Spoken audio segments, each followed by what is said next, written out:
سب سے پہلے تمام دوستوں کو السلام علیکم۔ دوسرے ٹیسٹ میچ میں اظہر علی یہ کام کرے۔ بالآخر دوسرے ٹیسٹ میچ سے پہلے ہی رمیز راجہ نے اظہر علی کے نام اہم پیغام جاری کیا ہے۔ ویڈیو کی تفصیل میں جانے سے پہلے اس ویڈیو کو لائک کرے اور آپ بھائی مجھے اتنا ضرور بتا دیں کہ اظہر علی کو ایسا کرنا چاہیے یا نہیں۔ اس حوالے سے کمنٹ سیکشن آپ کے کمنٹس کا منتظر رہے گا۔ سابق پاکستانی کپتان رمیز راجہ کا خیال ہے کہ تجربہ کار بلے باز اظہر علی کو جنوبی افریقہ کے خلاف دوسرے ٹیسٹ سے قبل قومی ٹیم کے لیے اننگز کا آغاز کرنا چاہیے۔ واضح رہے کہ پاکستان کی اوپننگ جوڑی عابد علی اور عمران بٹ کراچی ٹیسٹ میں متاثر کن کارکردگی دکھانے میں ناکام رہی تھی۔ عمران بٹ نے 9 اور 12 رن بنائے جبکہ عابد علی صرف 4 اور 10 رن ہی بنانے میں کامیاب ہو سکے۔ رمیز راجہ کا کہنا تھا کہ میرے خیال میں اظہر علی کو پاکستان کے لیے اننگز کی شروعات کرنی چاہیے کیونکہ وہ عام طور پر تیسرے نمبر پر بیٹنگ کرتے ہوئے جلد ہی کریز پر آ جاتے ہیں۔ اظہر علی نے دبئی میں ویسٹ انڈیز کے خلاف ٹرپل سینچری اور آسٹریلیا کے خلاف میلبرن میں 200 رنز کی بڑی اننگز بھی اوپننگ کرتے ہوئے کھیلی ہے۔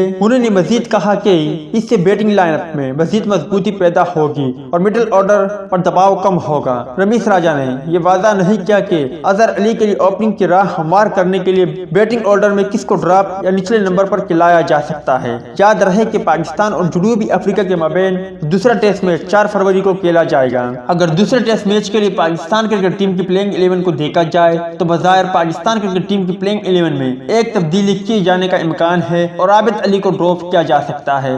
امید ہے دوستوں کہ آج کی ویڈیو بھی آپ کو پسند آئی ہوگی۔ ملتا ہے کسی نیکسٹ ویڈیو میں، تب تک کے لیے اجازت دیجیے۔ اللہ حافظ۔